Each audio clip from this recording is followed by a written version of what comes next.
For today's video guys, yan, magkakabit nga po pala kami ng bakod sa tabing dagat.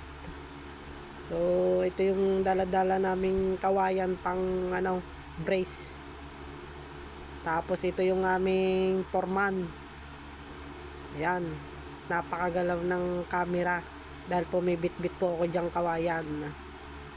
So, marami na po kasing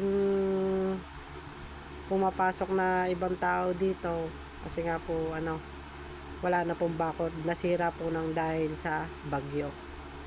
So yan yung kakabit namin, yung kawayan na yan. Yan. Tapos yung tumaas na rin yung buhangin dito dahil sa malalaking alon dulot ng bagyong Christine.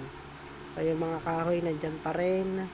At habang nagkakabit kami dito ng bakod, ay dito naman sa bandang ito ay naglilinis sila.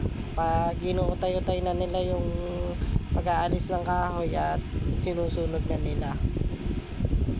At ito yung mga kahoy na yan, malalaking kahoy yan. Sa mga gustong kumuha ng kahoy, libre lang yan dito sa tabing dagat, dito sa amin sa lugar ng Lemery.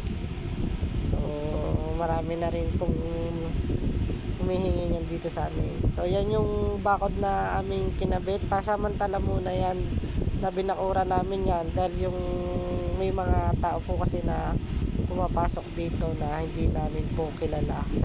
At dito naman may dumating na naman yung aking isang tiyo at may sinasabi dito yung kanyang swimming pool daw ay mayroong tagas.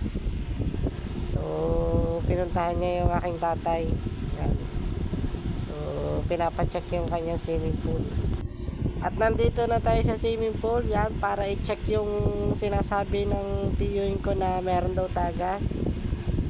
So bumababa daw yung kanyang tubig ng swimming pool. So yan, sa mga mag-outing dito sa amin, yan na po yung kasukulukuyan ng kulay ng swimming pool. Napakalinis po at bagong-bagong tubig po yan. Ayan.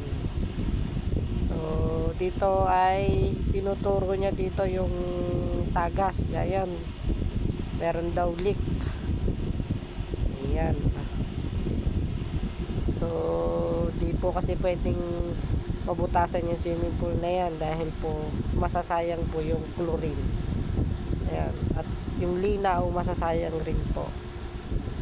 Sabi daw kamusta na daw ang resort? Kung pwede daw liguan. Kaya ano masasabi mo? Pwede na, pwede na. Pwede na daw, pwede na.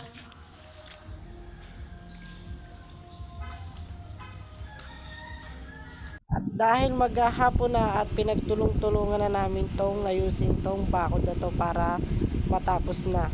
At si Foreman nga dito ay palakad-lakad, hindi malaman-laman kung magtitinda ba ng tuyo. So yan, may nabalian nga po pa yan ng nakaraan.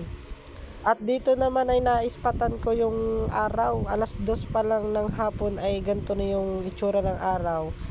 Hindi po namin namamalayan ay meron na po palang smog dahil po sa Bulkang Taal. So yan po yung kabuuan ng aming ginawa. Yan, napakahaba po. Ayun, tapos na po yung aming ginagawa.